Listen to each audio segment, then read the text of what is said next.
morning, this is Becoming a Professional Bass Player. My name's Deborah and this is the video journal of my career transition. And I was just having a mess about there with Carole King's Bitter and Sweet. I played it on my I think I played it on my show. Yeah, I played it on my show last week, my third show for Digital City Radio. And everybody was like, oh, this show is amazing, about 2 songs in. And I thought, it's the Carole King. Everybody knows her famous ones, and I really don't know why Bitter and the Sweet, or Bitter with the Sweet, sorry, isn't more famous, because it's just exquisite. So I urge you to go and check that out. And also, I've got a bit of a buzz problem. I thought I had a buzz problem with my amp, and you know, I was a bit concerned about that because I had it fixed by Ashdown the other day. Way back. But it turns out that I've had the input too high, so that's what's causing the buzz. Now I've turned that down, and in sort of trying to work out what the problem was, I got this old favourite out, which is my Hofner. And I know Mick O'Connor will be smiling because he's been playing one of those recently and really enjoying it. And actually, that lovely melodic wood sound that you get as I was sort of playing it with Bitter with the Sweet, I was like, I love this guitar. This was my first bass, because obviously being such a big Macca fan, I just wanted to have the bass that he played. And I'm actually wondering whether it would be easier to play Stars. You know that complicated line that I've been slowing down that goes...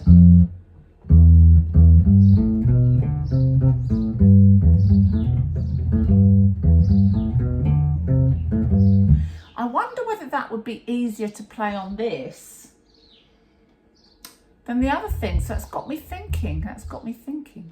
I did actually locate, it's been very, very hot and humid here in the UK for the past few weeks. And I did also locate a string buzz on my 6th string. And I spoke to Jacques, who is my luthier here in Westcliff, and he said it's probably the humidity has moved the neck a little bit, the wood. So as part of sort of, for those of you that don't play instruments, that's and don't play guitars, that's part of that, I don't know, part of working with them, and part of what's so alive about them is that they are made of a natural substance and they shrink and grow with the weather. The strings, you know, expand and contract, and that's why you have to tune up. But I don't really find it annoying. I don't know many musicians that find it annoying. The sort of, well, it's a bit like having a pet and having to take them to the vet. Whilst you don't want to do it, looking after them and getting their jabs and making sure they've had their treatments and flea treatments and stuff like that is all part of loving them, isn't it? And it's much the same with a guitar. Right, let me just put that down and turn things off so that they don't wind us up buzzing. And then I've got lots to tell you today, and I thought we could do some business planning. But to start, this weekend is the Glitterball Summer Party. This is the 3rd one I've done. The first one was to get Divine Funk all together in one room with the first group of musicians that I started that with. And there's still quite a few of those musicians that are in Divine Funk now, even though the first iteration of Divine Funk was just a disco band to play in the pub. And now, well, you know where we are now. It's a whole different ball game. So I wanted, and all of Truly Red are coming as well. I've invited lots of people that I've been working with recently.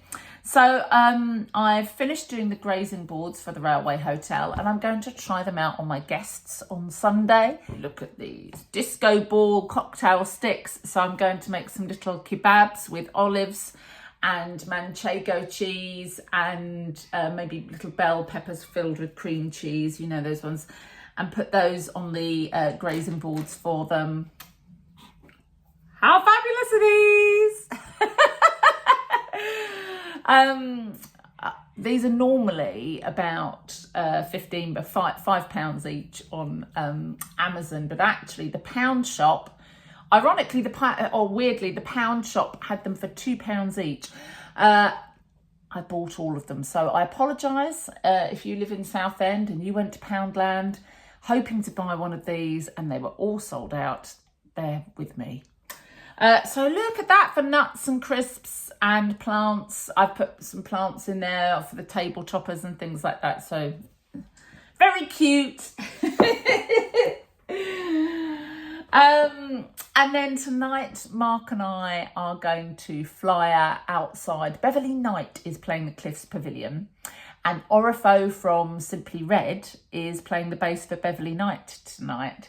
So we're going to put our big banners up and give out some leaflets as people come out of Beverly Knight, because I think there'll be a good crossover for Truly Red there, and I'm really excited about that, because when I did James Morrison, people were just, when you catch people and they've just come out of a good gig, they are really ready to go to the next good gig. They're like, gigs are amazing, let's go to more, we should do this more often. Yes, come to Truly Red. So that's what Mark and I will be doing tonight. So that means we're going to be up till sort of, well, it's not late, but you know, you pack down for the day, and then you have to sort of go out and get going again about 10:30. But thankfully, both Mark and I only live 10 minutes from the cliff, so the Cliffs Pavilion, so that won't be too onerous. I had a comment who was saying, I'd really love to know more about your conversation with Orifo. So Orifo came down to play at the beginning of, was it the beginning of the year, or might have been last year, back end of last year. He was playing with a band at the Jazz Mix, which I go to on a Wednesday. And in truth, so I can tell you about my conversation with him. It wasn't terribly long. He is a very humble man, actually. So I went to sort of ask him about things, and he was really more interested in what I was doing, genuinely. Like, I didn't just kind of talk all over him. He was like asking me questions, and he asked Mark and I what numbers from Truly Red that we know. And, you know, we know all of the ones that they do in the current tour and more. You know, we play, we've got 28 Simply Red songs that are all practiced and ready to go. And I think on the tour, they only play 18 Simply Red songs and 3 covers. So, you know, I was just chatting to him about my work and my path. Because he was, you know, interested in other people, which was lovely.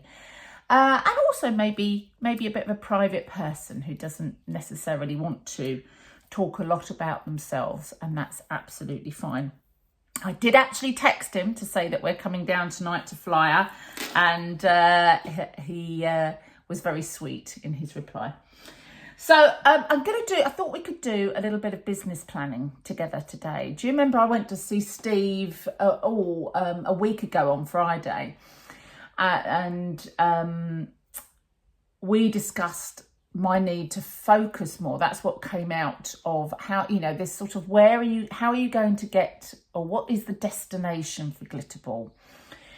And it got me thinking, well, being a YouTuber isn't the destination, or supporting myself in that way isn't the destination. This is lovely as a connection, as a time to reflect. So the priorities are, let's put them up here. I'm going to go all Carol Vorderman on you now. The priorities are obviously Divine Funk,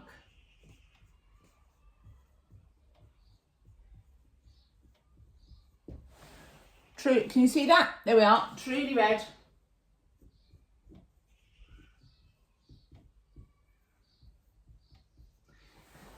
There we are, and Digital City Radio.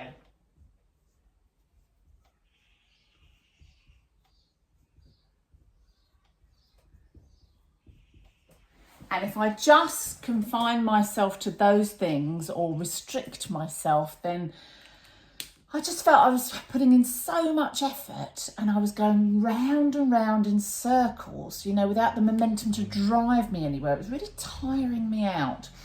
So Steve taught me how to use AI differently to come up with a proper business plan, to ask me this. So it's my thoughts, but it's not AI's work, but it's helpful to have that other person there, or that other mechanism in terms of AI asking you the questions.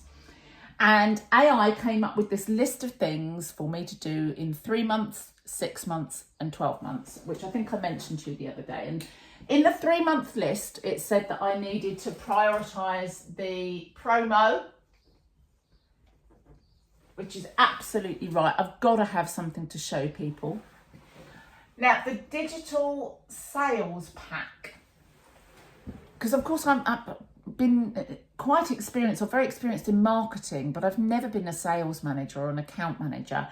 And that's really what I'm doing now. And I need to have a digital sales pack of PDFs that have got gorgeous photographs, a clear explanation of what we're doing. I need to have behind that, not necessarily in it, the pricing structure, the packages that we offer, and what the experience is about, so that the potential buyers have a clear understanding of what our offering is. And that clarity has really helped me. So I need a digital sales pack, and I'm going to get Martha to work on those when she gets back from home next week. I need gorgeous photography.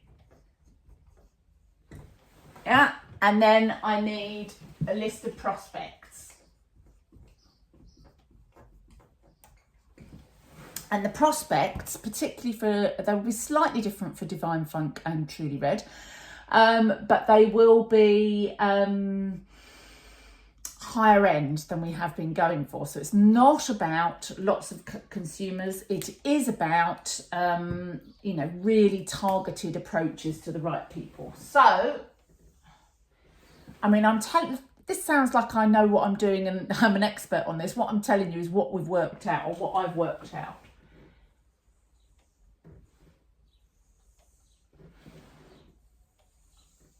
And bear in mind, you've seen how hard I've been working over the past months. I was amazed at how many gaps are in this grid from a selling point of view. So here we are. We've got our 3 priorities. Yeah, so the promo for Divine Funk still isn't in. It's been delayed by sound, because the sound team are very busy. There's a bit of a bottleneck there, and it's been delayed by our promo filmer having a baby. So I've got to find a way of sorting that ASAP. I haven't got a digital sales pack. I do have beautiful photos. And I really need to get my contacts ready for these venues and sort of shape them up and get them ready to go. Truly Red, I'm doing a bit better on this one. I do have a promo. I don't have a digital sales pack yet. I do have lovely photos. I don't really have my prospect list. I sort of know who I'm going to target, actually. I'm going to change that to a yes. I do know that. So that one, yeah, I'm doing all right on. Digital City Radio. I don't have a promo reel. A little short film that says why Digital City Radio is so great and why you should advertise with us. I don't have a digital sales pack. I don't have photos, but I do have a prospect list. There we go. So that has got to be achieved in the next 3 months. That is really, as well as doing my show and chatting to you guys and doing my job as a psychotherapist, this has focused me on selling and the sales tools that I need. This has got to happen, I would say, in the next... We've got the show on the 18th of July. I think by the end of July, I need to have this done. Wish me luck. You have a really good day, and I will see you on Friday. Take care. Bye-bye.